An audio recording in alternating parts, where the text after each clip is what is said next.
And we're back. We're back. What is this? The second issue? No, not issue. This is the second edition. Second edition, second feature, second podcast. Rivoting Rants. Yes. Number 2. And we were gonna. The deuces are running wild. So we're back behind Siren Records in Doylestown. Pretty cool backdrop.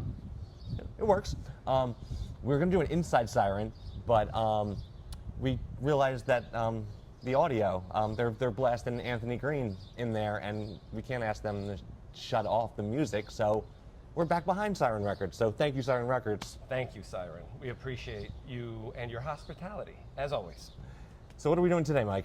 Well, we have a very interesting and not so controversial topic. The year 1993. We're going with 1993, and we're talking album releases. There were really some iconic albums that were dropped in the year of 1993, and we thought we would kind of run through our list of favorites, if you will, and here we go. Disclaimer: Sonic Youth Scoo, not 1993. Not 93, but that's okay. 1990. We'll do that one some other time. Awesome album, awesome band, nonetheless. Where do we start? So many things. So let's kind of think about 1993 for a second. It was a whole different country, whole different world back then. Who was president? Bill Clinton was inaugurated in 93. Inaugurated. So, yeah. Wasn't he like the inception of getting Fleetwood Mac back together? They played. I think so. Yeah. A lot of side topic, but yeah. Amazing. He did a great job. Nonetheless, we are here in 2025. Whole nother story, but. Listen, 93 was a good year, not only because we had Bill Clinton, whole new fresh energy coming in, right, from that perspective, but we also had the premiere of one of the greatest television shows of all time. Which one was that? The X-Files. Yes. I was like, The Simpsons? No, that was early. That was the still X-Files. The X-Files, same network as The Simpsons. Fox. They were putting out great stuff back then. We had that. We had Jurassic Park in theaters, which was, I mean, come on, Jurassic Park. Wow, I saw that with my mom. Did you? Yep. I remember going when it came out in the theaters. Blown away. Another brilliant display of cinematography by the great Steven Spielberg. Best quote from that movie. Give it to me. No, I'm asking you. What pops in your head? I don't. Do you say any of them? I've got one that I still say. Say it. Must go faster. Must go faster. Like we must right now. And dive into the albums of 93. I'm going to start with... Really? Okay, you got a list. I do. Which one are you going to start with? I'm going to start with Tool, Undertow. Why? Phenomenal album, revolutionary. I remember hearing the song Sober and just being blown away, not only from the song itself, but from the video.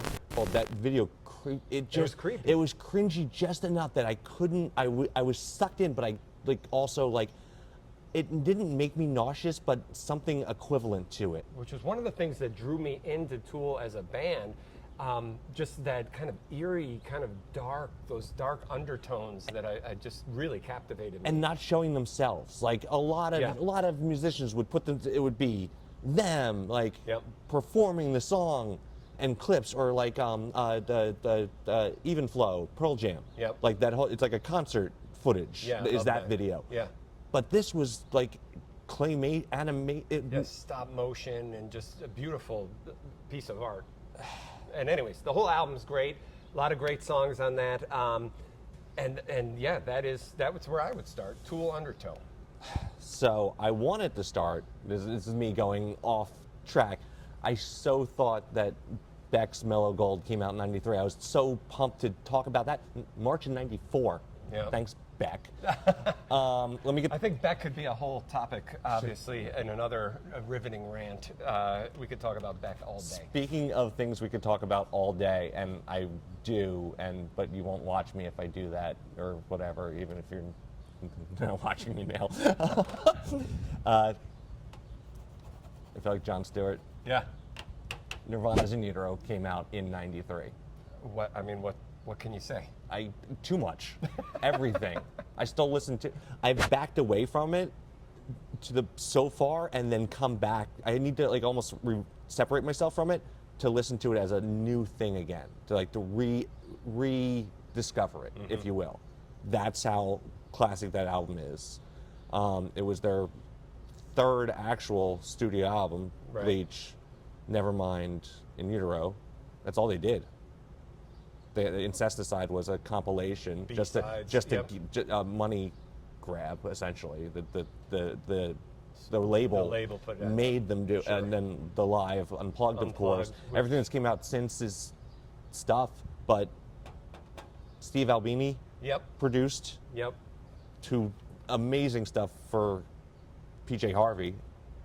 At least 2 albums he did for her, but Steve Albini, again, another topic. Nirvana's In Utero came out in '93, and Revolutionary album. no, he died in '94, so it was Correct. out. They toured off it. Then Yep. there's Alive and Loud, Yep. that New Year's Eve show. Yep. Pearl Jam backed out. Pearl Jam again. Pearl Jam released nothing in '93. Not Next. 93, but they were dominating in the 90s. Pearl Jam, there's no doubt. But I want to talk about another big name band, U2. Oh, And now U2 came out with Zooropa in '93, which was a great album and really was their first forte into like this kind of electronic, digital kind of era of U2.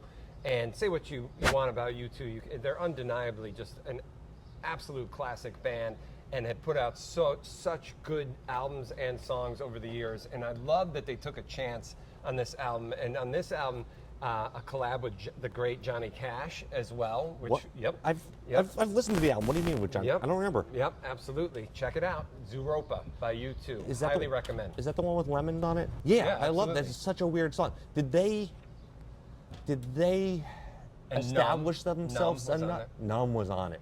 Which had the Edge singing lead Yes. on that. Did they establish themselves enough to just go for it at that, That was point? it. I think they were at a point where they're like, we can do whatever the fuck we want at this point. Let's try something different. And they did.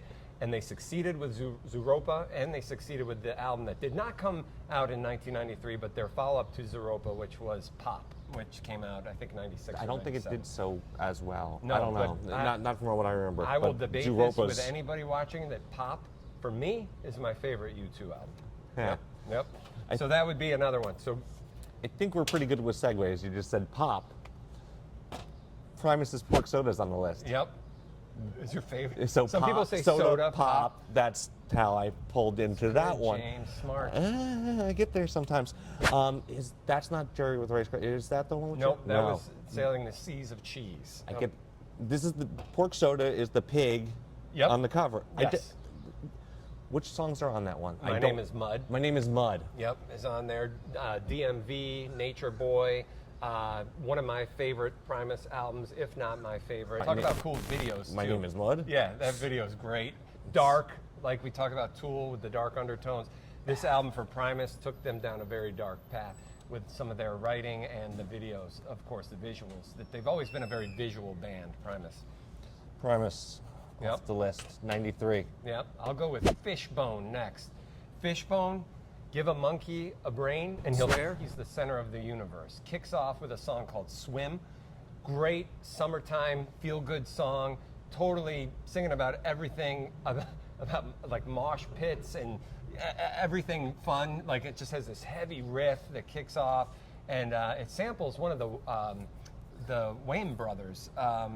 In it too, who is like from a stand-up routine. I don't know if it was Marlon or Damon? We used to the Damon Wayne brothers. Wayans. Yeah, In Living Color. exactly. Yep. Not the band. Not the band. The The TV sketch show, comedy. sketch comedy. Yep. That was, if you don't know, or they don't know, Jim Jim Carrey Carrey. started there. Yeah. So many people. That was like his first, introduction That to the Ice- nation, the world.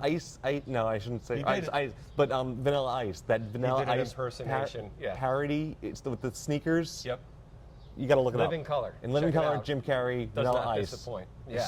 So Fishbone, awesome album. Because we have so much on this list, I'm noticing like a semi, not trend, but like something to point out that Radiohead's Pablo Honey was a debut album, came out in '93, right? That's their first. Yeah, that's totally their first album with Creep. Yep. Yeah, that was on there.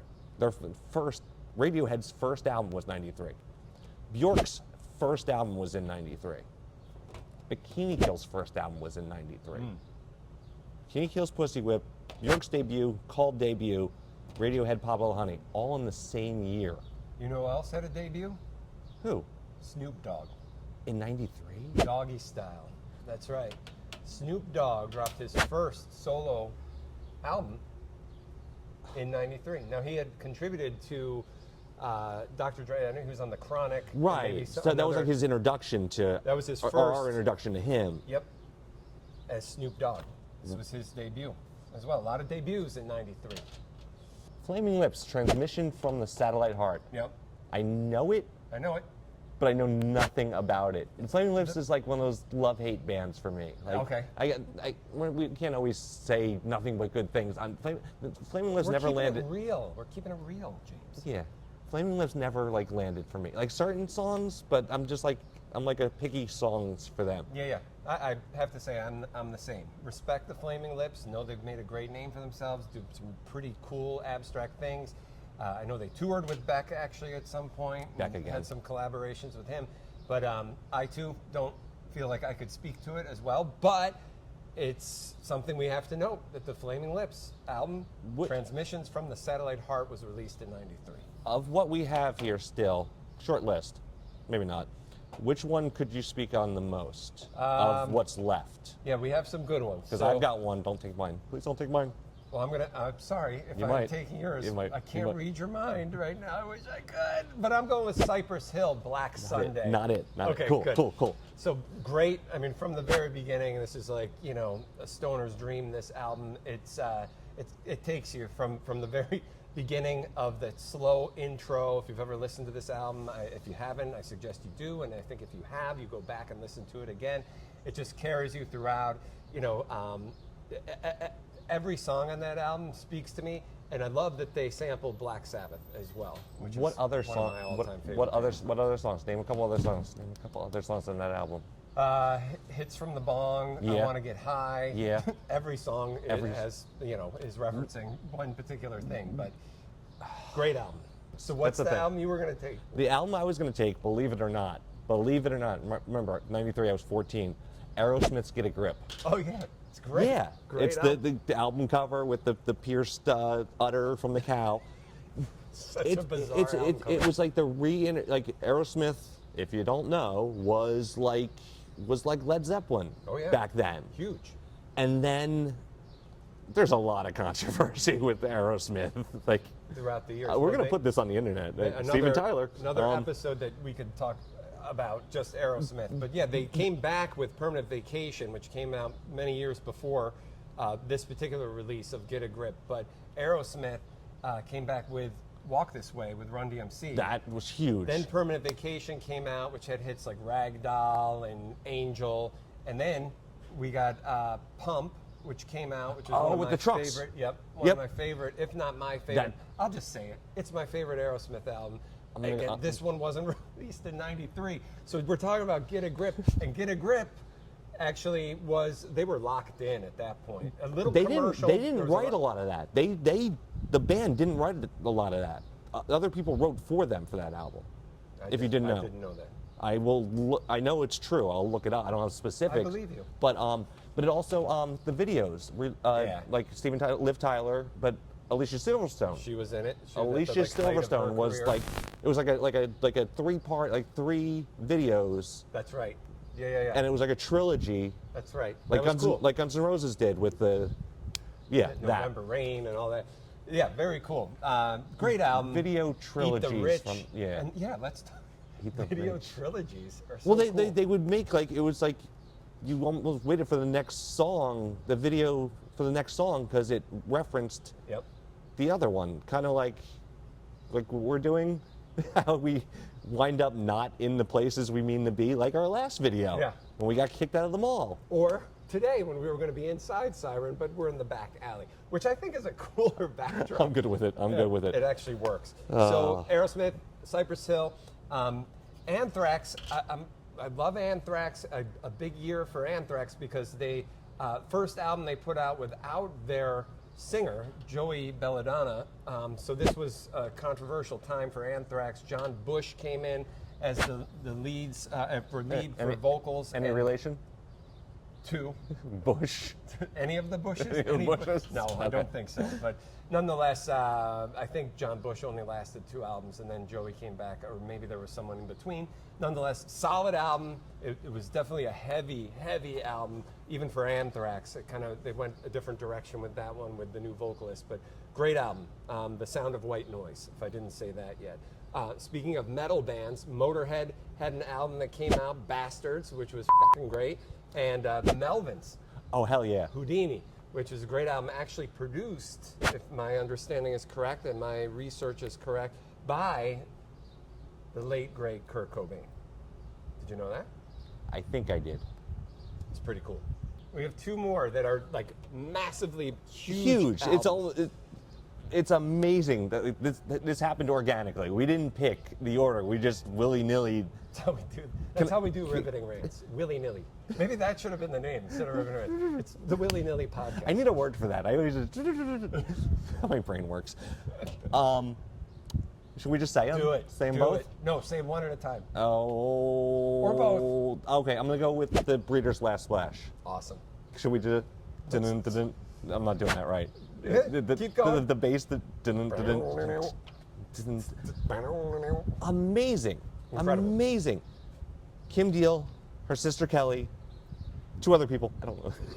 Sorry, all due respect. They toured an album. I think they toured The Last Splash. Yep. A year ago, 2 years ago. I went to the show. How was it? Amazing. But sure. Self-referencing. Kim Deal also had a side project that wasn't the Pixies. Pixies was not the side project. No. Called the Amps. Oh, yeah? I saw them at the Stone Pony, sat on the stage with my best friend at the time. They were hammered. If anybody saw the Amps, I keep forgetting this is going like out into the world. Anybody saw the Amps at the Stone Pony in maybe 97? Crazy show. They were hammered. I'm sitting on the stage watching Kim Deal miss her pedal, almost fall over, look over at me, laugh, and keep playing. And everybody's just yelling for Breeder songs. And it was an Amps show. One album that I know of. Was it just her by herself? No, she had a different project because I think. It was just Kim and. It was Kim and a different, maybe one other member from the Breeders. Okay. Because I think Kelly was in recovery at the time. Oh, okay. I remember this. Yeah. Or maybe Kelly was. I don't know. I have to look up the Amps. That's not that. Breeders' Last Splash came out in 93. Every song. Everything. Song. Driving on 9. Oh, Cannonball, obviously. New Jersey, Route 9. I would purposely put that song on when I was on Right. Route 9 driving in Love Jersey. It was like my Driving on 9 theme song. Makes sense. Buys, no Aloha. No Aloha. That's what it's Yeah. called. Yeah. I think that summer, I only listened to that album. It also, Suvian Saints. That's the best. Every song. every song. Go listen to Last Splash by the Breeders. Another one. All summer. All summer, listen to it. Along with any of these albums. And if you can't decide which ones to start with Last Splash and Siamese Dream by the Smashing Pumpkins. Dude. 93. Siamese. One of the greatest albums of all time, I think. Today? From start to finish. Today? Of all No, time. wasn't that the song? Today is the greatest Oh, yeah. day. Okay. I'm not going to sing. It's the van video. Yeah. In the 90s. More great videos. In the 90s, MTV showed videos. And we watched them over and over again. Yep. I did. Yep. Because buy the CD. Vinyl wasn't big in the 90s. Nope. It was CDs. CDs and music videos. Or wait for it to come on the radio and record it. And then the radios got used to that and would either fade it out or talk over it somewhere in the mess front or up your back. recording, And yeah. you'd have the DJ's voice in the, but you'd still listen. That's how it got out there. There was no 93. There was no internet. No. No, kinda. It might have been, but it wasn't like I didn't use the internet. public. I didn't or have a wasn't- computer. Yeah, no way. There's no cell phones. I didn't have a computer at all. I had a Nintendo. At the That rate- was the extent. I had the radio and the TV. That was Yeah. how I got information.